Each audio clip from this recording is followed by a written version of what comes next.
حدثنا عن توقل الحركة الإسلامية وأتباعها الكيزان، حدثنا. لا حول ولا قوة إلا بالله. دي أهم نقطة لازم توصلها للشعب السوداني عامة، توقل الحركة الإسلامية داخل قيادات الجيش. الحركة الإسلامية بمسمياتها أو بشعاراتها كلها هي متغلغلة في كل المؤسسات وخاصة مؤسسة الجيش كما يتغلغل السرطان في جسم الإنسان.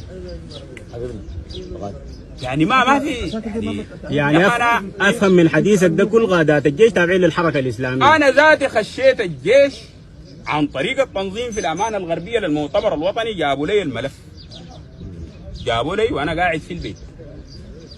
طيب لو رفضت الملف ما مليت الملف ما حتخش نهائي، ما حتخش الحركة، ما حتخش القوات الحربية. ونحن كنا يعني بنعتبر إنه الجيش قومي، لكن هم جونا في الأساس ولوثوا لنا أفكارنا إنه أنت ما لم تتبع للحركة الإسلامية أو المؤتمر الوطني ما حتخش الكلية الحربية. ونحن دايرين ناكل عيش، قمنا في أسر فقيرة وقرينا الحمد لله وخشينا الكلية الحربية ب79.9 هندسة يعني بحقنا.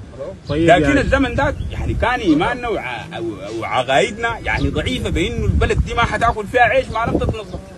لكن بعد ما يتنظمنا لقينا التناقض داخل التنظيم. وأول ما كنا في الكلية الحربية جينا